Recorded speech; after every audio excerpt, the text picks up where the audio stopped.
Good morning and welcome. I invite you to rise and body your spirit as we join together in singing number 269 in the gray hymnal, Lo, the Day of Days is Here. Number 269.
Good morning.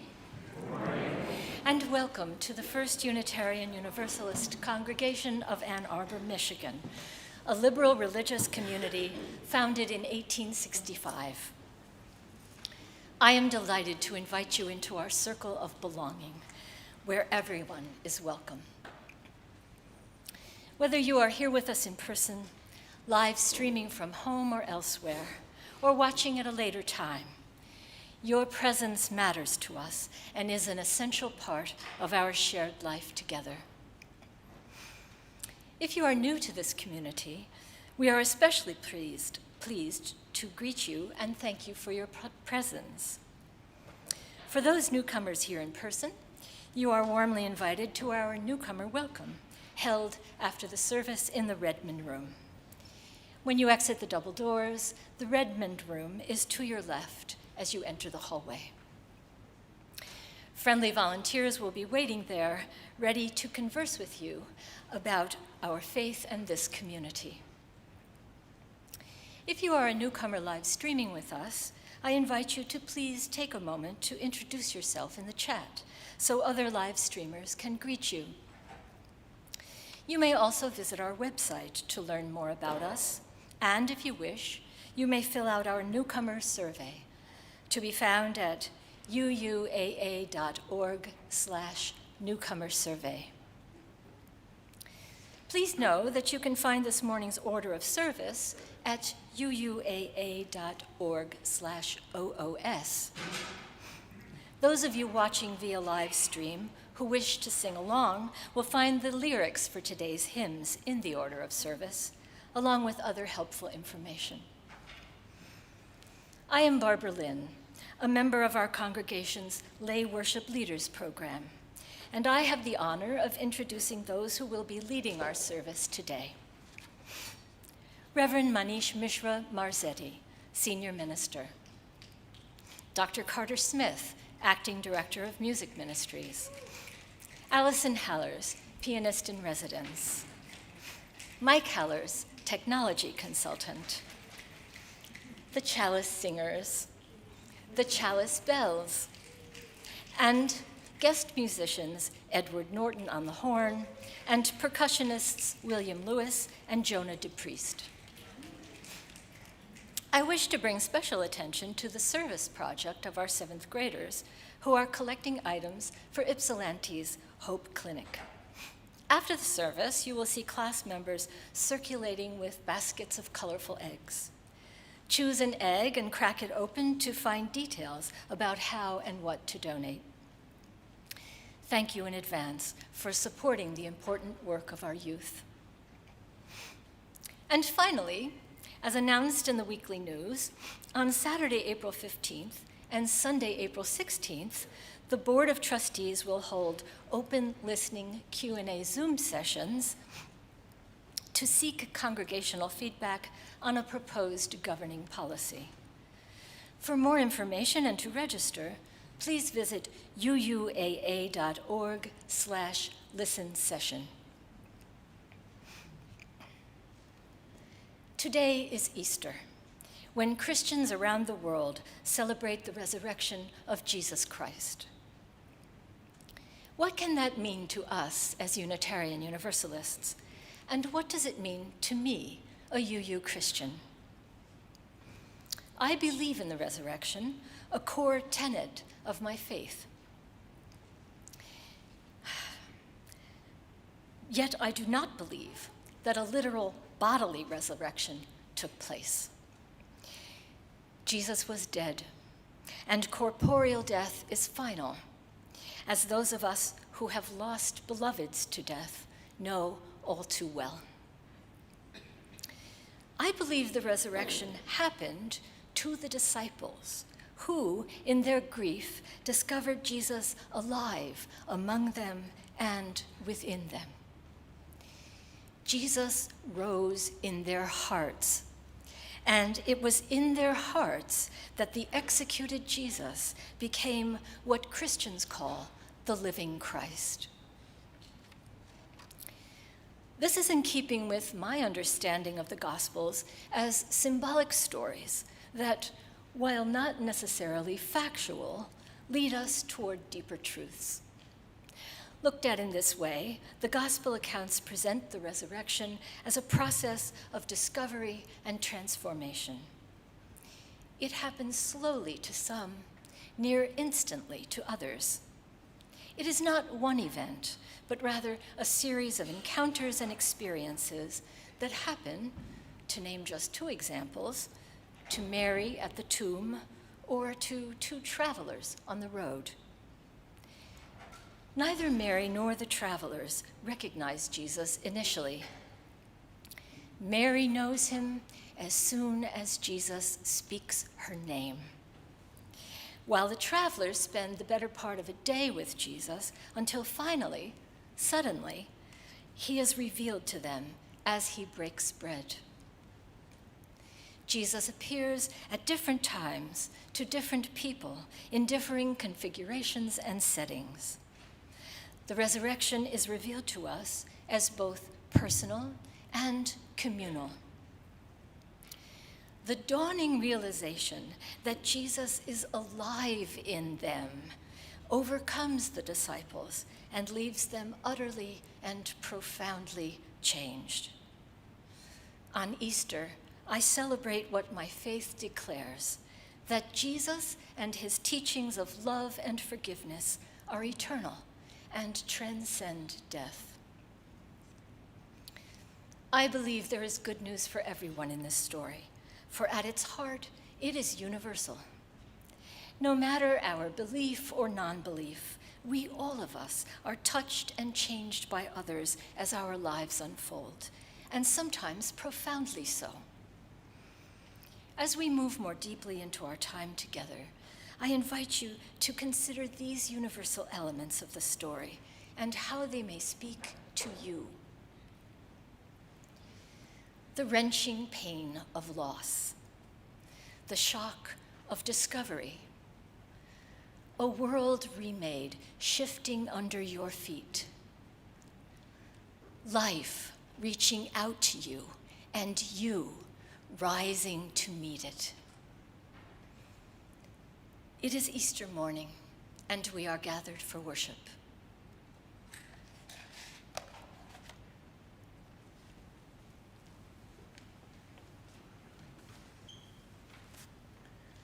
Good morning. One of the ways that we begin our time together each week is by lighting our chalice. The chalice is a reminder of our connections to one another in this community, our connections to Unitarian Universalists around the world who are also lighting their chalices and celebrating Easter this morning, and our connections to our living tradition. To help us light our chalice this morning, I would like to invite forward Edward Norton to the chancel. And as Edward is coming forward, if you are joining us on live stream, I would invite you to take this moment to grab your chalice or a candle and light it along with us gathered here. Then, as you are comfortable, please feel free to add a message in the chat saying, "The chalice is lit," wherever you may be joining us from. And now, please join with me in speaking these familiar chalice lighting words. We light this chalice for the light of truth. We light this chalice for the warmth of love. We light this chalice for the energy of action. We light this chalice for the harmony of peace. Thank you. Another way we begin our time together each week is by saying the words of our community's covenant. As Unitarian Universalists, we are not bound together by one single creed, one single belief, but by our covenant, which are the promises we make about how we will be together in community. The spirit of these promises is captured in our community's covenant. So whether you have these words memorized or whether you are saying them for the first time, please join me as we say, "The spirit of this church is love, and service is its law. This is our covenant with each other, to dwell together in peace, to search for truth and love, and to help one another." And now I would invite you to rise in body or in spirit as we sing our song of aspiration, the words of which can be found on the inside cover of the gray hymnal or on the screens behind me. Let us sing together.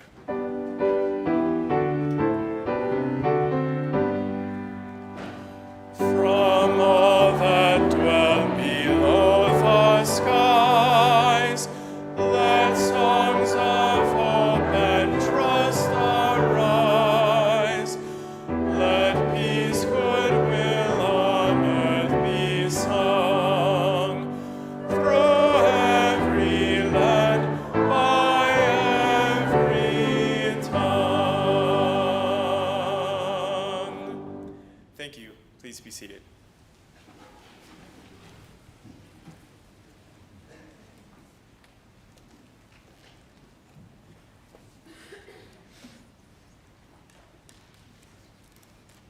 Good morning.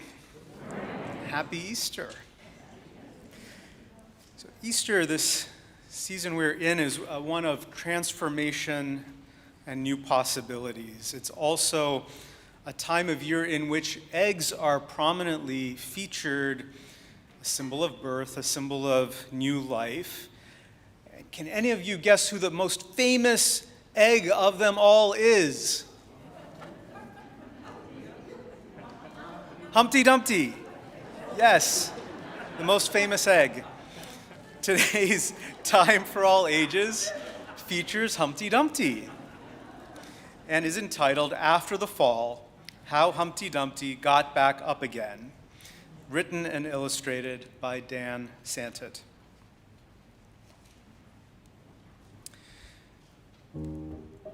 My name is Humpty Dumpty.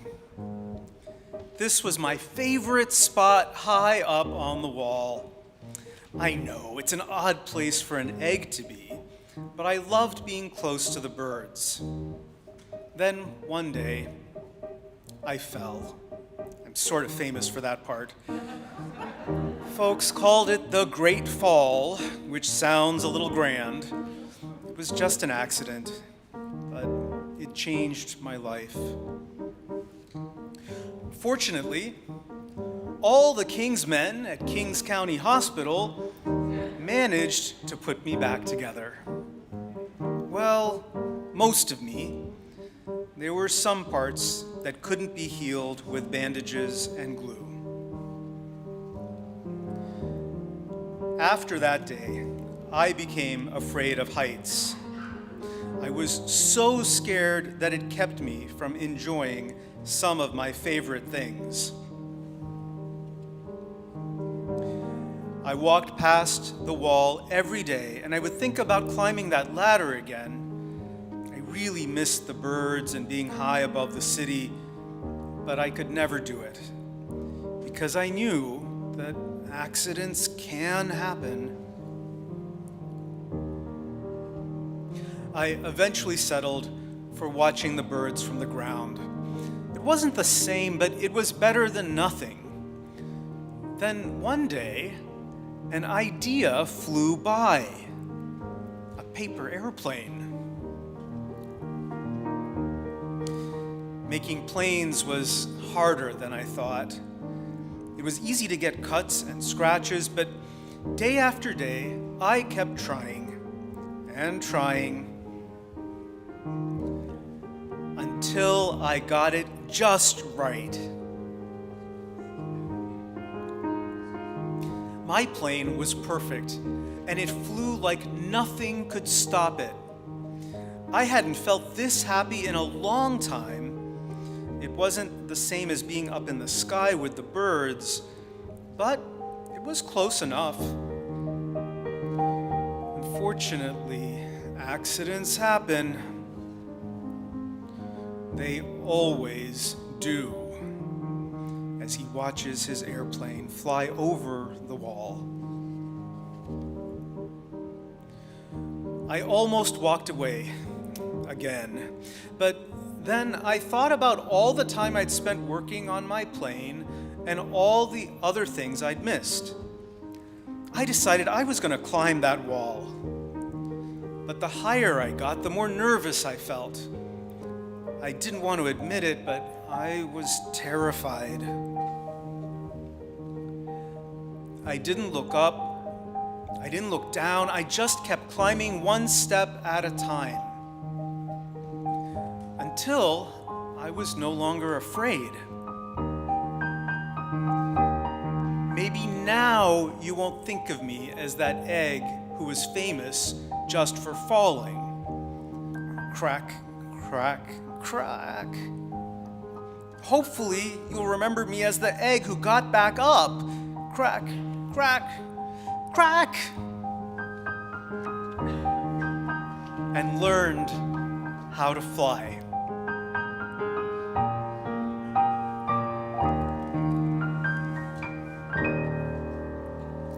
The end.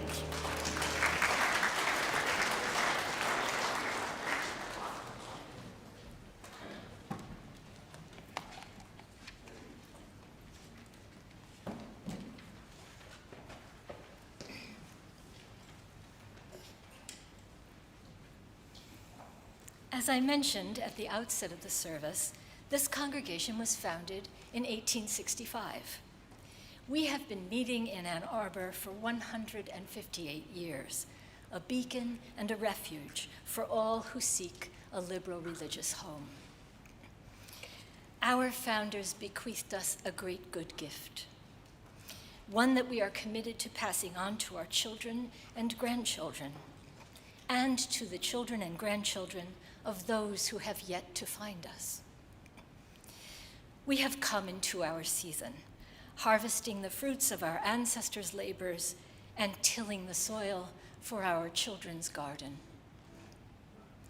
And so together we work side by side to give birth to the world we envision, a healed world where all are celebrated and affirmed.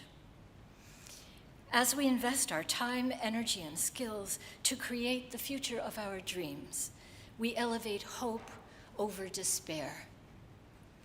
In this same spirit of hope and commitment, we engage in the mindful practice of our weekly offering. There are a number of ways to participate in this morning's offering. As the ushers pass the baskets, those of you who are here with us in person may leave cash or check donations. If you prefer to give electronically, you can text UUAA to 73256 or visit uuaa.org/giving and select weekly offering for the fund. However you choose to give, thank you for saying yes to the future we rise to claim and the beloved community we long to become. I invite the ushers to please come forward as this morning's offering is gratefully given and received.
so beautiful. Thank you.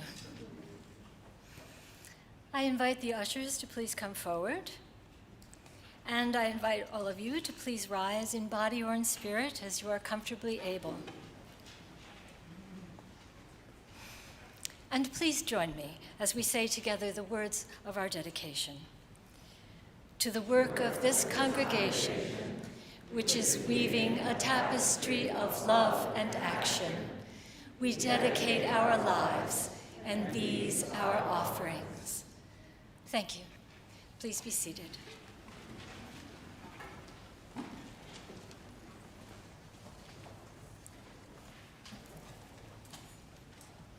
Thank you again, Chalice Singers.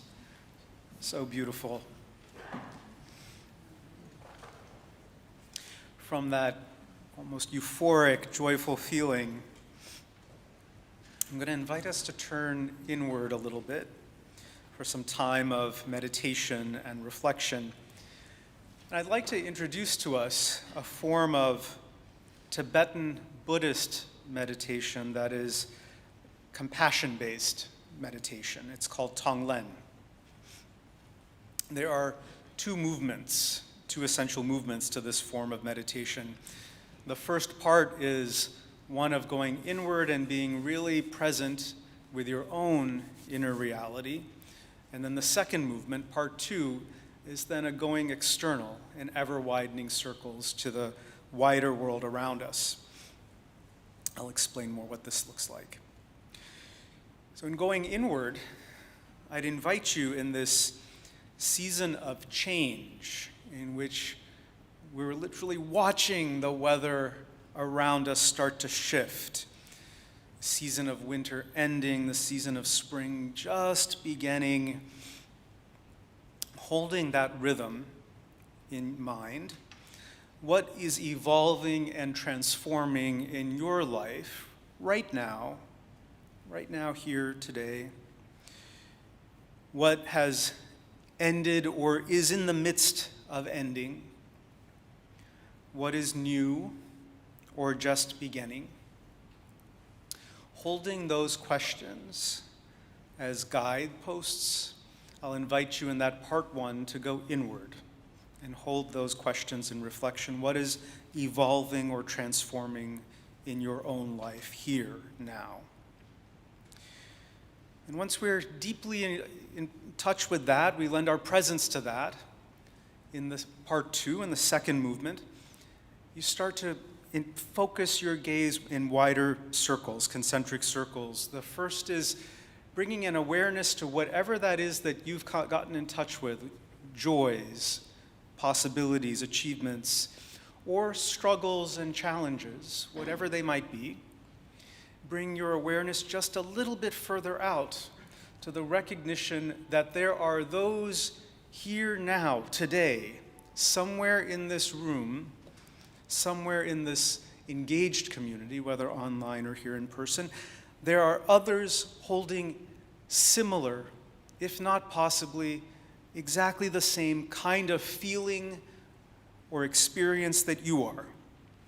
Perhaps the same joy, perhaps the same elation, perhaps at possibilities unfolding, or perhaps the presence to struggle or challenges. Similar. There are others holding similar experiences right here in community with you. Bring your awareness to that. Then bring your awareness out another layer.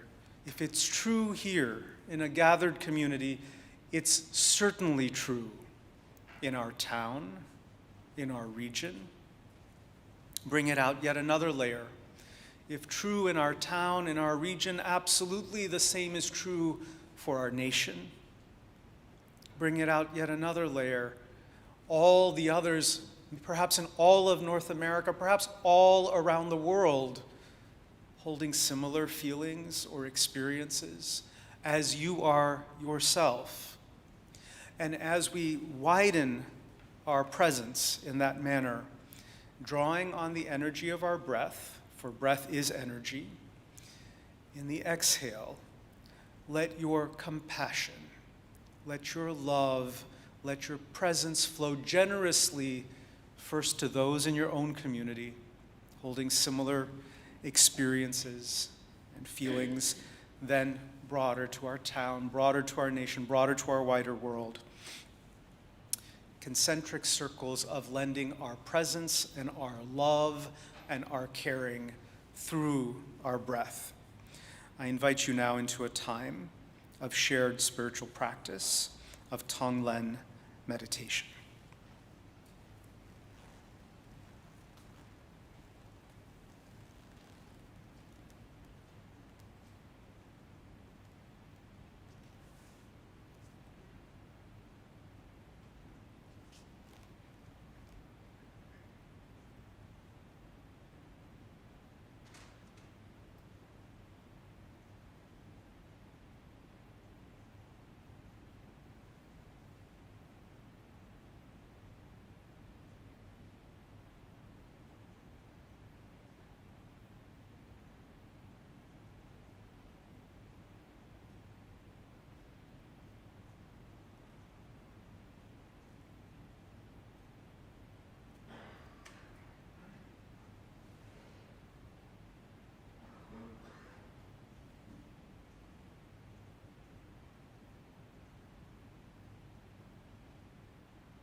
As we come back into community from this time of reflection, meditation, compassion-based practice, may we hold in our hearts we're never truly alone.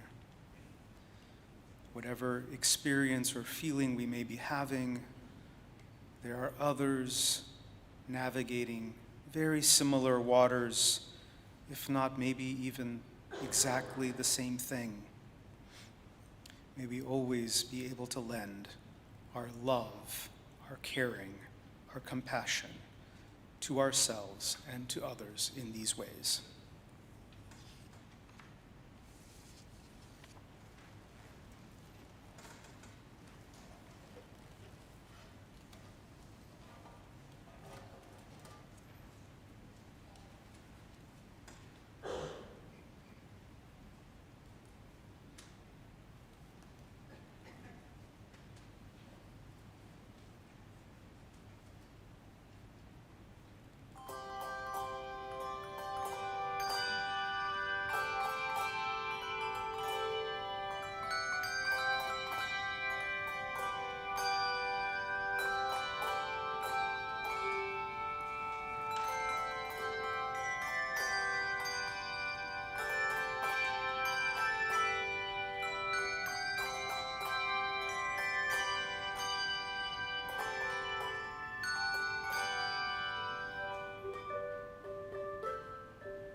Thank you, Chalice Bells.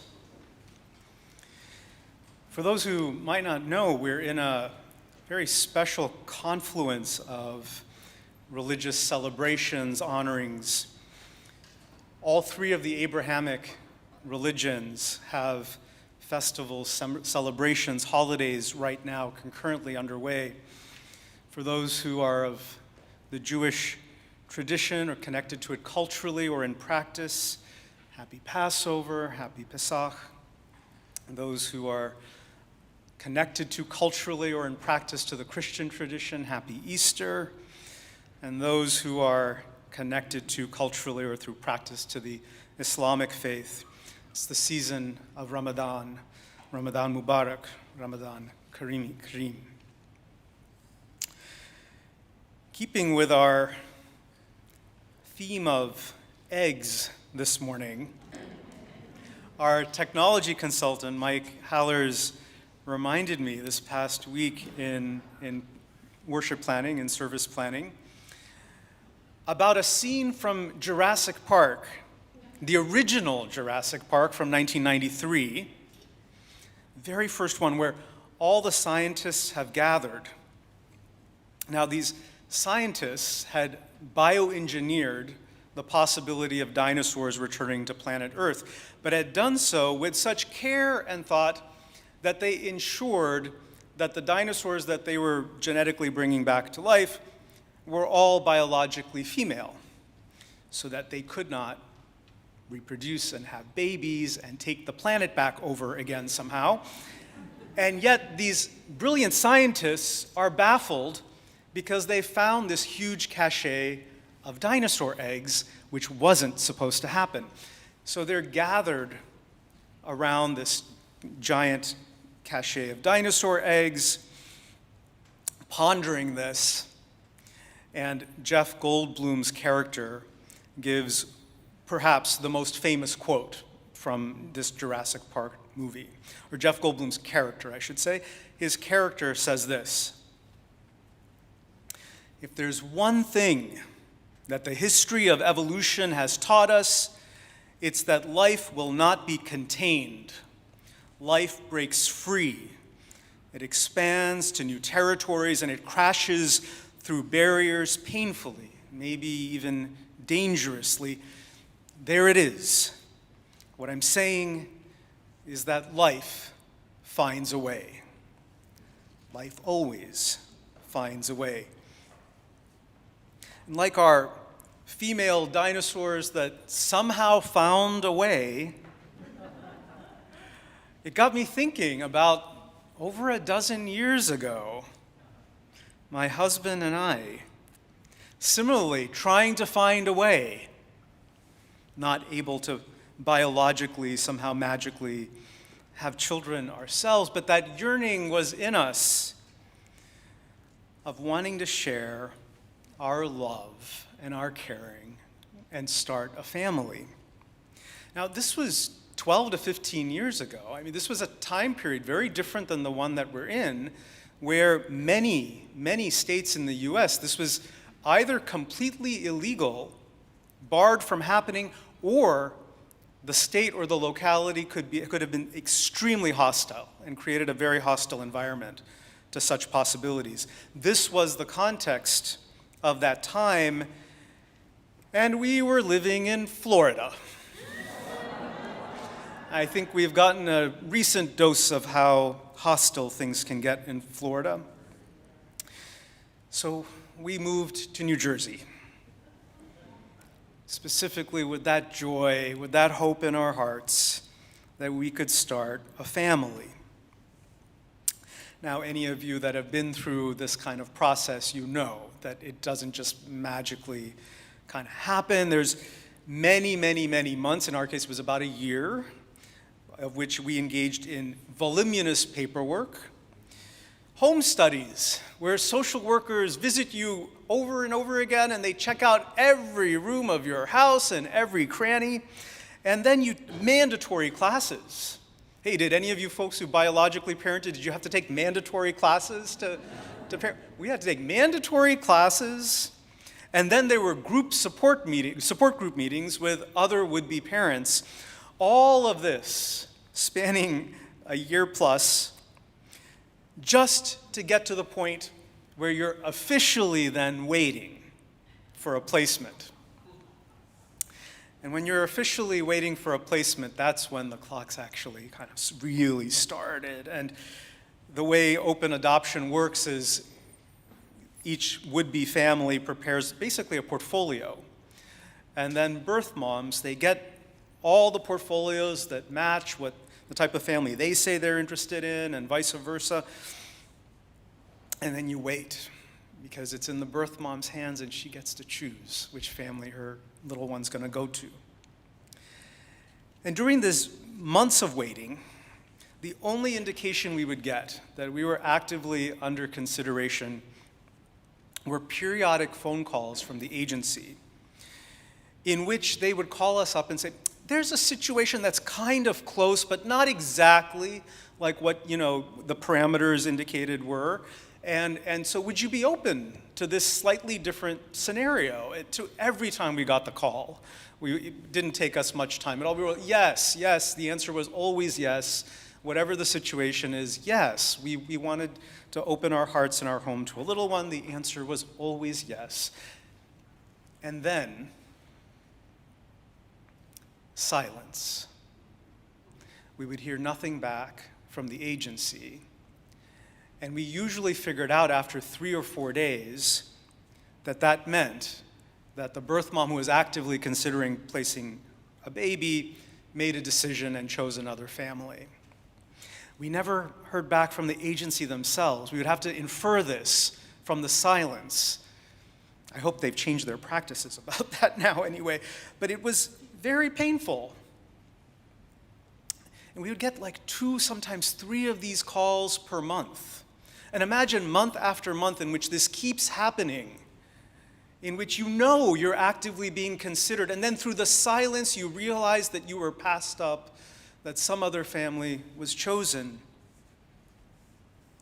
It's like those cracks in the eggshell, crack, crack, crack.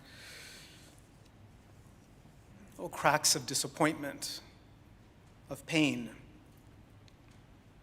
And what resulted from that disappointment and pain was exactly what we heard Mr. Dumpty wrestling with himself. Fear, worry, second-guessing. I began questioning, what if we wouldn't get selected? What if we would never get selected? And this worry began to kind of spiral with those additional months of the cracks in the shell continuing. I finally, 6, 7 months into this, I turned to Jeff and I said, what if what we didn't consider is who the moms, the birth moms might be, and the religious backgrounds they might be from, or the social political backgrounds they might be from, ones who are not choosing to terminate a pregnancy but keep it. What if those birth moms are from very religious, conservative religious backgrounds, or politically conservative, and then here they are, they're getting our portfolio. With my husband, who is working in sales and cosmetics, I'm working as a minister in one of the most liberal denominations that exists on planet Earth. I jokingly say we're about as far left as you can go and still have organized religion. And how organized we are is highly debatable. And we're an interracial couple, a gay couple. What if all of that is the reason why we're not getting selected over and over and over again? And I began to actively kind of wonder, and I put this out to Jeff, maybe we should rewrite our portfolio. Maybe we should, de-emphasize that you sell cosmetics, and maybe we should de-emphasize what I do as a liberal and as a minister in a highly liberal faith. Maybe we need to just rewrite all this and de-emphasize the things that could potentially be turn-offs in some way, shape, or form, make ourselves seem more mainstream, more palatable in some ways. We were actively talking about this possibility. And that 7th month of waiting was a particularly painful one.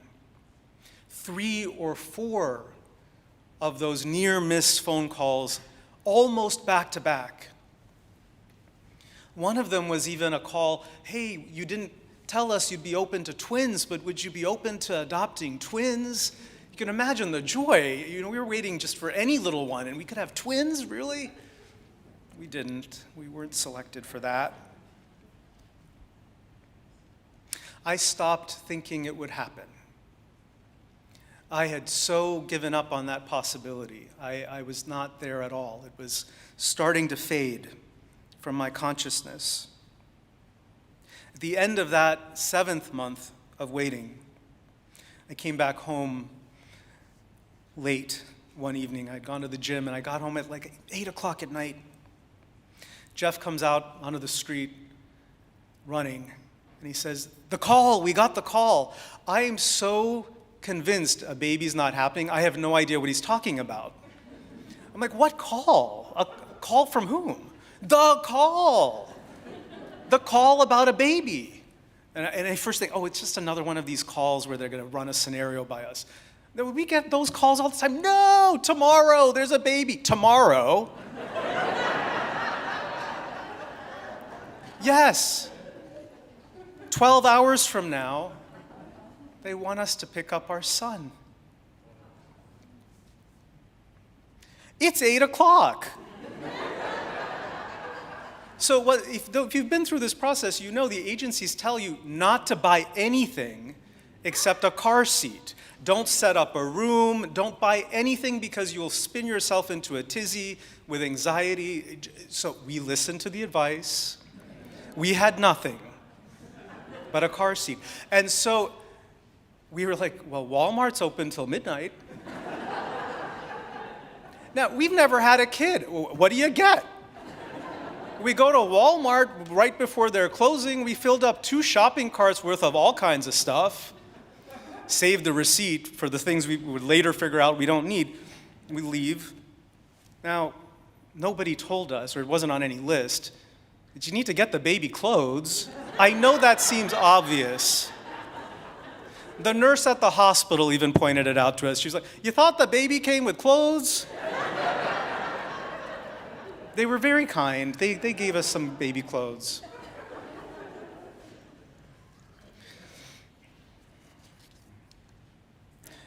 Then we got to meet the mom. She was still at the hospital, the birth mom. She had been to cosmetology school. She loved the fact that Jeff was in sales with cosmetics. She loved the fact that I was a diplomat. She hadn't seen much of the world at all, or even our country, and she wanted her baby to see the world. She loved that I was clergy. What type of clergy didn't even matter to her. What it meant to her was that her baby would grow up with community, with uncles and aunties, with surrogate grandparents. That's what mattered to her. We were chosen for exactly who we are. I want you to feel the joy of that with me. Feel the joy of that for just a second. Of being seen, of being chosen for exactly who you are.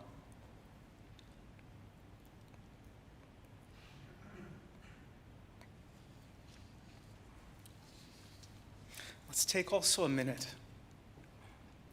to look at the shell. What is this shell? So thin, so fragile, this external veneer, crack, crack, crack, crack, so easily damaged, dented.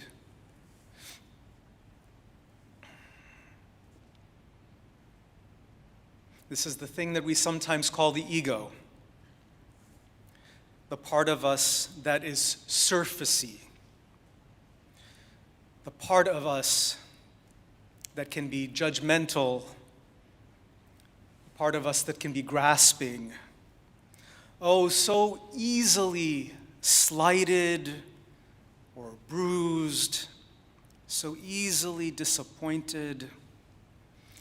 The part of us that takes other people's lack of awareness or at times even immaturity personally, as a personal affront.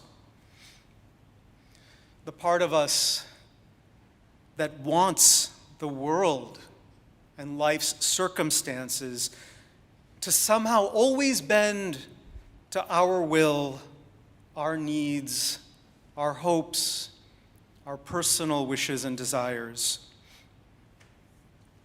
Of course, that part of us gets cracked and dented all the time. It is not the deeper, more solid part of us. It's not even who any of us truly is, in our fullness, in our depth, in our greatness. Yes, in our greatness. Each and every one of us, each of you.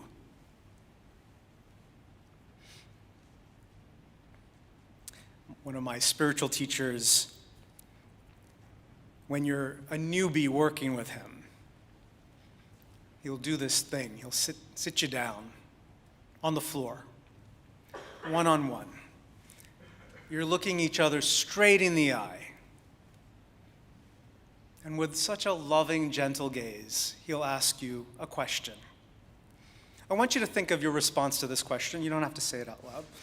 But he'll say, looking you straight in the eye like that, with such love and tenderness, "Who are you?"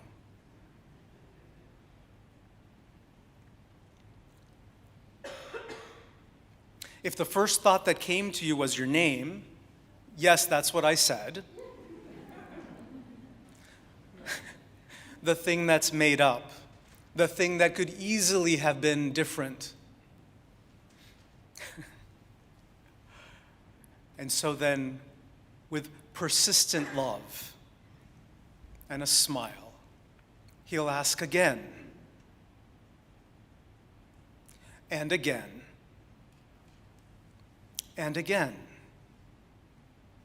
until you dig deep enough to get to the real thing, to start to uncover and get to who you really, truly are. By the third or fourth round of this, I was bawling, totally in tears. And what's beautiful about this, such a simple way to teach a powerful, powerful spiritual message. What's beautiful, it resonates absolutely 100% with our transcendentalist forebearers. Emerson, Thoreau, Margaret Fuller, others. This is the essence of transcendentalist philosophy, that there is something deeper inside each and every one of us, waiting and longing for us to be in relationship with it, whatever the it may be, insight, wisdom, the holy, the sacred. The name doesn't matter. It's more the reality of it, that there is something deeper, solid inside each and every one of us. Ralph Waldo Emerson called this process of arriving at that. He had this phrase he used, expression he used. He said, you take life, you take experience, and you pass it through the fire of thought. Life or experience passed through the fire of thought. So what does he mean by that? This wonderful, insightful forebearer of ours, Ralph Waldo Emerson. Not everything, you've heard me say this, not everything that occurs to us is wisdom. And certainly not the best part of who we are capable of being. You need the time, the slowness, reflective processes, spiritual practices to burn away the surfacey nonsense. It doesn't automatically happen. It requires diligence, the fire of thought, in Emerson's words, burning it away, the surfacey stuff that we can do without that ultimately doesn't matter, an intentional burning away of the superficial so that we can arrive at what is more ultimately true. It's a forging in the fire, a process of refinement, of sifting through that which is not really the best of us, so that we can arrive at that deeper, truer, stronger grounding, that sense of being. And that place that we arrive at, another thing that you've heard me say, it's never jumping up and down, demanding our attention, demanding that we engage in the world with indignation or righteousness or anything else. It's gentler. It is clear. It is firm, unshakable, unbreakable. There's a poet by the name of Bo Taplin. He's got a poem that speaks to this. I wanted to share this with you today. It's called True Lasting Happiness. He writes, "True lasting happiness cannot be found through fortunate circumstances, a positive mindset, or even those you love and cherish. Circumstances change. Mindsets can break, and your loved ones may pass or slip away.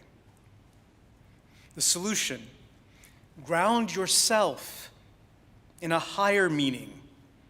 Commit your heart to leaving the world a touch sweeter than you found it. And then plant your joy so deeply in this purpose that no passing storm could ever uproot it." Higher meaning, a deeper ground of being, our ultimate purpose. This is who we really are. Grounded in this, the cracks, the dents, the bruises that we get along the way become less worrisome, less troublesome, less irksome. For what lies within the eggshell is not just a bird waiting to fly, but a phoenix waiting to be born. Strong, powerful, good, forged in fire. The living Easter miracle that is our truest and deepest self. The strength and conviction and grounding that is honored through Passover. The holy, the sacred, the transcendent that pulls us into alignment with it, rather than the other way around, brought alive in the season of Ramadan. No, you are not the broken, cracked shell. That is not who you are. It's not who I am. It is not who any of us is. You are the phoenix rising. That powerful, that good, that strong. May we always find a way to be in touch with and true to that deeper reality.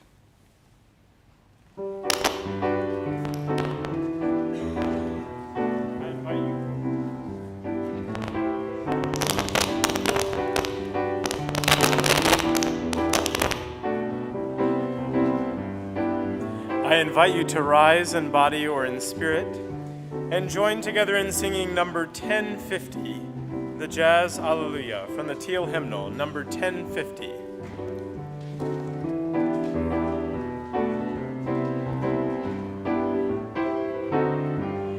Alleluia, alleluia, alleluia, alleluia, alleluia, alleluia, alleluia,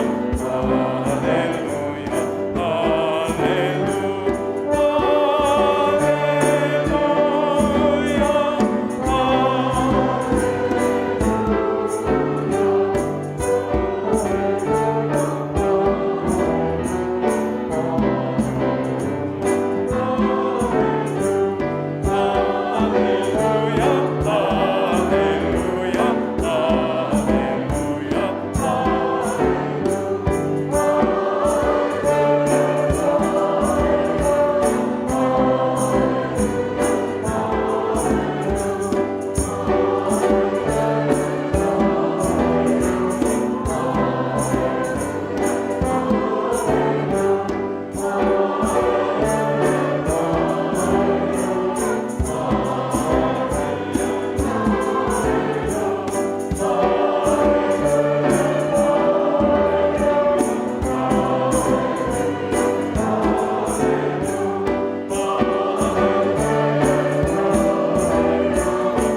beloveds, take just a moment, look around this sanctuary through those masks. Let your eyes smile. Wave to your siblings in faith who are here with you. We wave to those of you joining us at home or elsewhere. You're a beloved part of this community as well. Go forth into this new week, into this time ahead, knowing that these beloveds and others not here with us, those in the wider world, that their hearts beat as true as your own, with dreams, with aspirations, with longings, with struggles at times, with challenges. Each and every person you meet, navigating in their own way similar experiences of what it means to be human, as you are yourself. Bring to that recognition your compassion, your graciousness, most importantly, your love and caring. For ultimately, we're all on this grand journey of being alive together. Go in love and peace, knowing that you're surrounded by, supported by, cheered on by this community in living into that aim and aspiration until we are together again. Amen.